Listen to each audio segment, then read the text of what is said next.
Hey guys, welcome to my overview of the Scum and Villainy overview for the unboxing that Twitch did, as per my previous two videos. And it starts off with two brand new names. One is in the Firespray, Initiative 3, Koshka Frost Icy Professional. The Firespray comes with a white focus, a white target lock, a red reinforce, and a white boost. Stat line wise, primary arc of 3, rear arc of 3, 2 agility, 6 hull, 4 shields. So same health as before, it just displays that it has a rear arc on the card.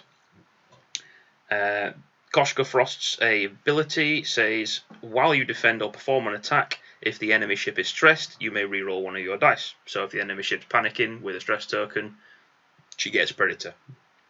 There's also the Marauder title there for the Firespray. While you perform a rear arc attack, you may reroll one attack dice. So again, whilst you're shooting backwards as the Marauder, you get Predator. It also adds a Gunner slot, I can see there, so you can add a Gunner co-pilot to the Firespray. Then we've also got Joy Rekoff, which is in the Fang Fighter. He is the Skull Squadron Ace at Initiative 4. The Fang Fighter comes with white focus, white target lock, and I can't see what the other two chained actions are, but hopefully there's another image down to come further on. But Joy Rekoff comes with, while you perform an attack, you may spend one energy token from an equipped torpedo upgrade. If you do, the defender rolls one fewer defense dice. So torpedoes come with energy now, so that they are limited. So for example, the concussion missiles come with 3 energy on, I believe it's 2 or 3. So you have to spend an energy to fire the torpedo, and then Joy Rekoff can spend an energy to lower the opponent's defense dice by 1. So that's quite a powerful ability.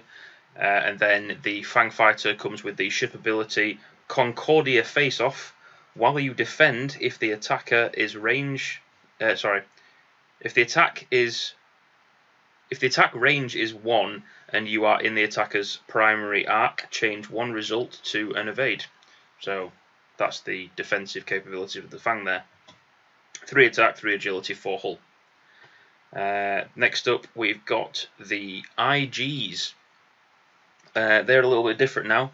They've all got advanced droid brains, which is after you perform a calculate action, which is that weird looking eyeball there.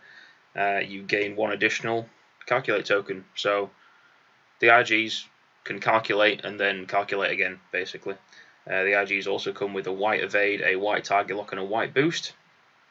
3 attack, 3 hull. 3 attack, 3 agility, 5 hull, and 3 shields. So the health is still 8, it's just that it's gone up in hull and down in shields. IG-88A. At the start of the engagement phase, you may choose one friendly ship with a calculate token. It's in its action bar, range 1 to 3. If you do, transfer one of your calculate tokens to it. So let's say you've got IG-88B nearby. He's already moved, and it calculates and then calculates again with its droid brain. And then IG-88A moves, can also do a calculate, and then gets to calculate again with the advanced droid brain. And then IG-88A, when the attack phase starts, can go, here, IG-88B, have a 3rd calculate token, which is interesting. IG-88B, I think, is the same. After you perform an attack that misses, you may perform a bonus cannon attack. So IG-88B is still the same. Then we've got IG-88C. After you perform a boost action, you perform an evade action. So IG-88C is also the same. And then the guy that's changed the most is IG-88D. This is really interesting. I like this. I'll actually try it out first. Whilst you execute a Segnor's loop, you may choose another template of the same speed instead. Either the hard turn of the same direction or the straight template, I'm guessing, of the same speed. So as well as him converting a Segnor's loop into a hard Segnor's loop, it can also just become a K-turn of that speed, which I think is pretty interesting. Next up, we've got a Shadowcaster pilot, Initiative 4, Asajj Ventress. my friend Mark's favourite ship as well. Force of her own, it says underneath there. So the Shadowcaster comes with a white focus, a white evade, white target lock, and white turret rotation action. It has a primary attack of 3, a rotating arc attack of 2, a agility of 2, 8 hull, 2 shields, and Asajj, being a Sith, gets 2 force tokens. Her ability is, at the start of the engagement phase, you may choose one enemy ship in your rotating arc at range 0 to do, and spend 1 force token. If you do, that ship gains 1 stress token until it removes 1, unless it removes 1 green token. So Asajj Ventress can stress others out, and then they can relieve their stress by getting rid of one of their defense tokens. The bad thing for them being they've gotten rid of a defense token. So that ability is quite good in my opinion. Next up, we've got the YV666 pilot, Initiative 4, Bosk, Fearsome Hunter. Native white focus, a reinforced white action and a white target lock. 3 attack in a 180-degree front arc, same as first edition, so a really wide front arc. Agility 1, 9 hull, 3 shields. Bosk's ability reads, while you perform a primary attack, after the neutralize result step, you may spend 1 crit to add 2 hits, which is basically the same ability as it had before. Then we've got a Z95, Initiative 1, so this is the opposite version of the Rebels Initiative 2. The Z95 goes down initiative for Scum, but it gains the illicit slot. That's why they are the same points. You don't need to go through the dial and stuff, we've seen it in the other video. But I think it's generally the same as it was before. Then we've got Cat Scarlet in the Firespray, Initiative 4, Captain of the Benair Pirates, or Benari Pirates, however you pronounce it. She can perform a primary attack. When she performs a primary attack, if there is at least 1 friendly non-limited ship at range 0 of the defender, will roll 1 additional attack dice. So basically, she brings the Benari Pirates with her. All of the Z95s, for example, can just shove themselves into the enemy, blocking them, hopefully making them lose their actions, and then Cat Scarlet comes in, and he's like, yeah, there's friendly ships near all of my minions, but I'm just going to increase firepower to full, and I don't really care if they blow up. Not to mention, Z95s can still have Dead Man Switch. So that's quite interesting. She can have 4 attack if she's shooting enemies near her friends. And I say friends in inverted commas. So, yeah, that's quite a good, interesting interaction. Then we've got an example of the Y-Wing, and then Initiative 2, Hired Gun, same as the Rebels, 1 less initiative, but I believe the Y-Wing gains the illicit slot. And then we've got the Spice Runner, Initiative 1, in the Hawk, again, 1 initiative less than Rebels, but gains access to the illicit slot. Palob Gadali, one of the Scum Hawk pilots, Initiative 3. At the start of the engagement phase, you may choose 1 enemy ship in your firing arc at range 0 to 2. If you do, transfer 1 focus or evade token from that ship to yourself. So same ability, but limited to the firing arc. Again, same as I questioned about Yanor's in the Rebel unboxing. Hopefully, when it says the primary arc there, it means where the arc is rotating, because you rotate your arc as it's a primary turret weapon ship. Title for the Houndstooth: 1 Z95 AF4 Headhunter can dock with you. So, whereas before we had the Natash pup, which we'll get to in a second, which when your YV666 was about to explode, you eject the Natash pup, and it gains the pilot ability of the YV666 it ejected from. The Houndstooth can now literally just have a Z95 dock to it in the middle of a game. So if Endru Sulak, for example, still exists, Endru Sulak can dock with the Houndstooth, which is quite interesting. Then we've got the Natash pup there. You can deploy only via emergency deployment, and you have the same initiative, pilot ability, and ship energy of the friendly destroyed Houndstooth. Escape craft setup requires the Houndstooth title. You must begin the game docked with the Houndstooth. We'll get to it in a second of why it says energy tokens there, but again the Z95 is a majority the same as it was stat line wise. Slave 1 title adds a torpedo slot still, but also after you reveal a hard turn or bank maneuver, you may set your dial to the maneuver of the same speed and bearing in the other direction. That is basically Boba Fett's ability, but for the Imperials in edition 1.0. And he hasn't seen the table in ages because that ability is completely irrelevant. But now that it's on the Slave 1's title card, Boba Fett can have his Scum ability, however it is now in 2nd edition, I believe it's still the same, and also have this title and be able to change its maneuver if necessary, which I think is really useful. Mist Hunter title adds the cannon slot and adds a white barrel roll. Punishing 1 title card. Whilst you perform a primary attack, if the defender is in your primary arc, roll 1 additional attack dice. Remove the crew slot and add an astromech slot. The jumpmaster has torpedoes and everything else that it got nerfed with back now, but I assume the points will be costed wisely. Contracted scout there, initiative 2. The jumpmaster 5000 has the actions white focus into a red arc rotation, white target lock into a red arc rotation or a red barrel roll, 2 attack, 2 agility, 6 hull, 3 shields, and the dial is slightly different there. It's got the red Segnor's loop to the left now instead of having a white Segnor's loop to the left, but in general it's still an asymmetric ship with all of the left manoeuvres being blue apart from that Segnor's loop, and the hard 2 by the looks of it is now white instead of green, blue even, whatever. Trandoshan Slaver initiative 2 in the YV666 there. Grand Findsman initiative 1 in the Mist Hunter. The Mist Hunter has the white focus, white target lock, white jam, 3 primary, 1 agility, 5 hull, 4 shields. The dial is very slightly different. It's got the full stop maneuver there, and I believe a few extra things have been added to the dial there as well, because there's a lot of maneuvers on that dial. It's just that a lot of them are red. Then we've got an M3A Interceptor Cartel Spacer initiative 1. White focus, white evade, white target lock, white barrel roll, 2 attack, 3 agility, 3 hull, 1 shield. The M3As now come with weapon hardpoint. You can equip 1 cannon torpedo or missile upgrade.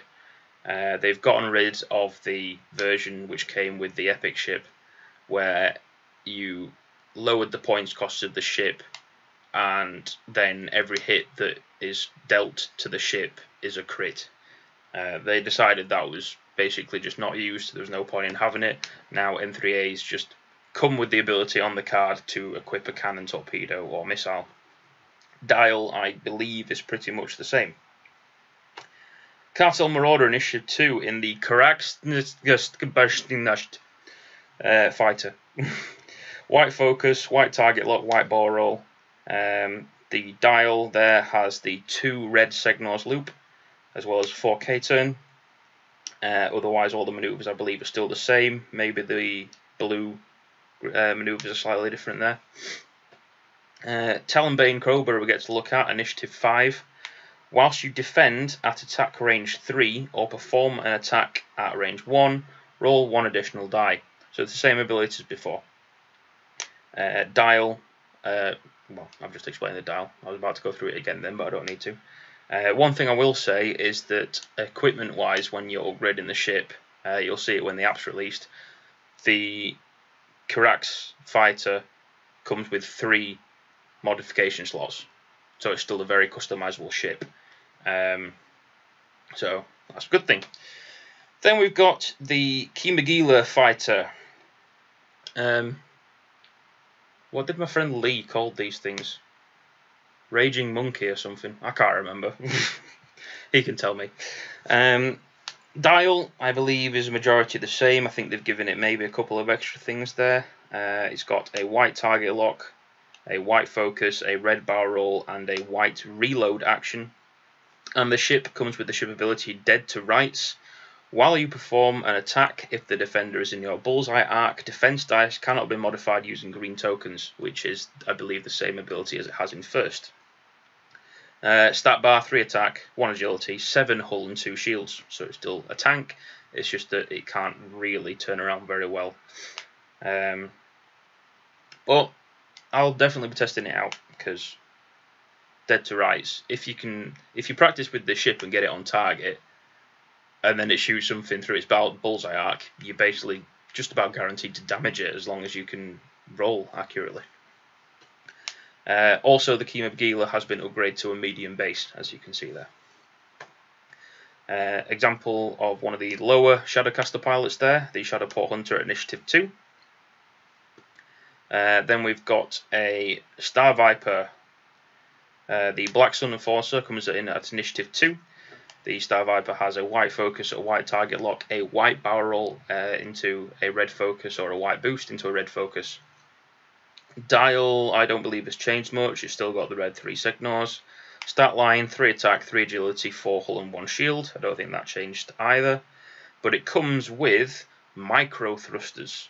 Whilst you perform a barrel roll, you must use the bank template instead of the straight template. So all Star Vipers now, when they do a barrel roll, have to do it with the bank, which makes their flying pattern a little bit more unique than other ships in the game. Prince Sizor here at Initiative 4. He is the Black Sun Kingpin. While you defend after the neutralize result step, another friendly ship at range 0 to 1 and in the attack arc may suffer 1 hit or crit damage. It does not if it does, cancel 1 matching result. So it's basically the same ability as before. It just has to be within Prince Sizor's firing arc. Guri is still very good, and as you can see here, comes in at Initiative 5, which is higher than Prince Sizor. She is Prince Sizor's bodyguard. Now the difference here is that Guri is basically a human-like android in the expanded universe. So instead of a focus action, she comes with a white calculate action.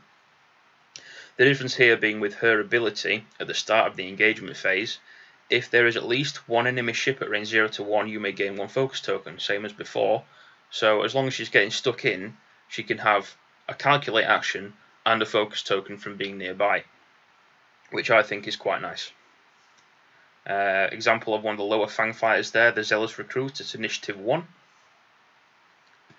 Yaku Gunrunner in the Quad Jumper, Initiative 1. This space tug comes with a white focus, a red evade, and a white barrel roll. 2 attack, 2 evade, 5 hull.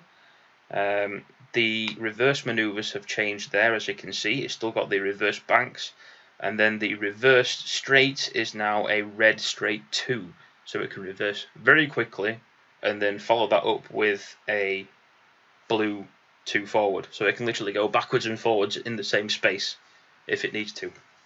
And then all quad jumpers come equipped with the Space Tug Tractor Array, which is an action, and you choose a ship in your primary arc at range 1. That ship gains 1 tractor beam token, or 2 tractor tokens if it is in your bullseye arc at range 1. So if you could be a little more on target, you can build up tractor beam tokens more quickly. Tractor beam now, because we've got 3 different sizes of ship, 1 tractor beam token will move a small ship, 2 tractor beam tokens will move a medium ship, and 3 tractor beam tokens will move a large ship, which is really interesting. It's just that you've got to build up those tractor beam tokens. They still drop off at the end of the turn, so you have to do it all at once. So if you had 2 quad jumpers here with the Space Tug Tractor Array, say one has its bullseye arc on target and the other one just has its normal arc, that's 3 tractor beam tokens. You can apply them all to the large ship at range 1 and then make that large ship do a barrel roll onto a rock. So that's pretty cool. Unkar Plut, the Miserly Portion Master, a very apt title name for him. I'll let that sink in for a second. I'm not having a dig, it just is the title for him, okay? That's what he is. He's a Portion Master. He isn't very fair when giving them out. He's a Miserly Portion Master, okay? Initiative 2, white focus, red evade, white barrel roll. Why am I reading them out again? I've literally just read them out earlier. Sorry. Unkar Plut's ability. At the start of the engagement phase, if there are one or more other ships at range 0, you and each other ship at range 0 gain 1 tractor beam token. So again, he can crash into things, and then everything gets tractor beams, including himself. Lock Revenant in the Skurg H6, Initiative 2. The Skurg H6 is now unique to Scum. It has a white focus, a white target lock, and a red barrel roll. 3 primary attack, 1 agility, 6 hull, 4 shields. It comes now with a 3 red talon roll, which is cool. No K turn though, so I think it's lost a K turn. Do we have an example of one of the pilots? No, we don't. We're moving straight on to Dengar at Initiative 6, the highest skill in the game, so that's nice, equal to Han Solo. They are enemies after all. White focus into red rotating of arc, white target lock into red rotating of arc, red barrel roll. His ability reads, after you defend, if the attacker is in your primary arc, you may spend 1 energy to perform a bonus attack against the attacker. So his attack is now based on energy, and it's still limited to the primary arc. What's next? We've got the co-pilot Dengar. Sorry, not co-pilot. He is now a gunner slot. He comes with 1 energy. After you defend, if the attacker is in your firing arc, you may spend 1 energy. If you do, roll 1 attack die. Unless the attacker chooses to remove 1 green token. On a hit or crit result, the attacker suffers 1 damage. So Dengar will either remove a defense token forcefully, or you roll the dice. It's a bit of a gamble, but if it's a hit or a crit, they take a damage, and then they have to evade the attack as well. Not the attack, sorry. It's after you defend. So you defend yourself, and then Dengar has the potential to hurt the enemy. Sorry, I got that wrong there. Still getting confused with first edition a bit. Jabba the Hutt, 2 crew slots. So he's a big bastard. Comes with 4 energy. You'll notice there, between Dengar and Jabba the Hutt, Dengar's energy token has a little arrow pointing up next to it. That means it regens at the end of each turn, whereas Jabba the Hutt, it doesn't have an arrow, so his energy doesn't regenerate. So 2 crew slots, so he needs to go on one of the larger ships with extra crew. During the end phase, you may choose 1 friendly ship at range 0 to 2 and spend 1 energy. If you do, that ship recovers 1 energy on 1 of its equipped illicit upgrades. So something nearby has used its glitter stim and lost the energy from that, something like that. Jabba the Hutt does a little wave of the hand, and then they get some more glitter stim magically to use. All the drugs. Bosk, gunner. He's still an angry little Trandoshan. So after you perform a primary attack that misses, if you are not stressed, you must receive 1 stress token to perform a bonus primary attack against the same target. So he's basically a scum gunner that stresses you. Ketsu Onyo, 1 crew slot. At the start of the end phase, you may choose 1 enemy ship at range 0 to 2 in your firing arc. If you do, that ship does not remove its tractor tokens. So she's the same crew card as before. I can't remember what range it was limited to, but it now says range 0 to 2, so if they're touching you, you can still apply the tractor beam token. You can still stop them from losing the tractor beam token at the end of the turn. So on the next turn, they'll still have a lower agility. And then tractor beam, still a cannon slot, still range 1 to 3. I just caught that before they slid it off camera there. Attack, if the attack hits, all hit crit results inflict tractor tokens instead of damage. So instead of hitting the enemy and doing 1 tractor beam token, all of the hit and crits that go through is 1 tractor beam token each. So it rolls its 3 attack dice. If all of them go through, then that's a large ship that gets tractor beamed. So that's technically better than before. So I find that quite nice. Astromech R5TK, you can perform attacks against friendly ships. There wasn't many uses for this in first edition, but I believe there will be more opportunities to do so for Scum. It's a Scum only astromech there. Then we've got a look at the other two Hawk pilots. Yay, Hawk meta. Torkil Mux Initiative 2. At the start of the engagement phase, you may choose one ship in your firing arc. If you do so, that ship engages at Initiative 0 instead of its normal initiative value this round. So, same as the first edition version of Torkil Mux. Dace Bonearm. Initiative 4. After an enemy ship at range 0 to 3 receives at least one ion token, you may spend 3 energy. If you do, that ship gains 2 additional ion tokens. So Dace Bonearm has the potential to ionize a large ship by spending all of his energy, and then he has to recover 1 energy per turn. You can see it's got the up arrow there, so he recovers 1 a turn. So every 3 turns, unless there's an upgrade somewhere that allows you to recover energy faster, so every 3 turns Dace Bonearm could potentially fully ionize a large ship. So I will be flying these, okay? All 3 named Scum Hawks I will be flying, depending on points. Maul as a co-pilot. So Scum or Squad, including Edge Bridger, same as first edition. Gives 1 force token that regenerates each turn. After you suffer damage, you may gain 1 stress token to recover 1 force token. You can equip Dark Side upgrades. Forlom in the G1A.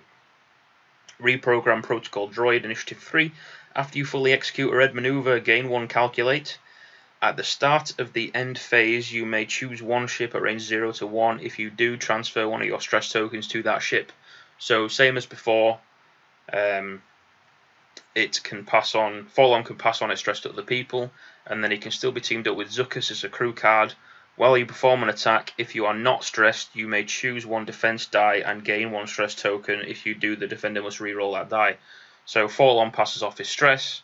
Zuckuss forces the opponent to reroll a defense die, gives Forlom a stress back, and then Forlom can just give it away again. What we got next? Deadman Switch, illicit slot. After you are destroyed, each of the ship at range 0 to 1 suffers damage. Cloaking device, illicit slot, action, spend 1 energy to perform a cloak. So the energy on this device doesn't regenerate, but cloaking device is just limited to 2 energy. You can use it twice and that's it. There's no chance of it breaking and it just being completely useless for the entire game anymore. At the start of the planning phase, roll 1 attack die. On a focus result, decloak or discard your cloak token.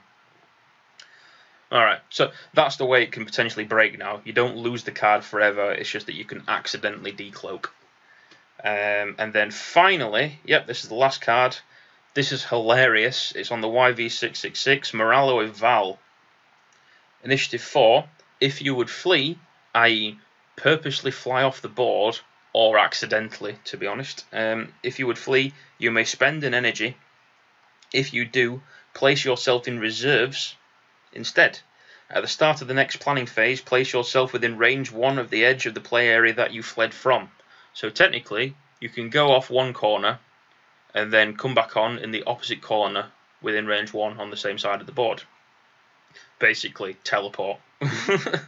And obviously she comes with energy there, which links back to what I was saying about the Natash pup. If the Natash pup ejects from Moralo Eval, it gains Moralo Eval's ability and the 2 energy tokens, so the Natash pup can then start fleeing the board in the same way that Moralo Eval can on the YV666. So I think that's quite a hilarious ability, to be honest. If the enemy is dumb enough to set up straight opposite you and try and joust, you could just bank off the board with Moralo Eval and then spawn back on the board right behind them, facing them with your 180 arc, and just 4 dice them straight up their backside, which is brilliant. That's it for Scum, guys, so I'm just going to leave it there nice and quickly. That's all the conversion kits done. I hope you enjoyed the videos. I'll see you on the Facebook page.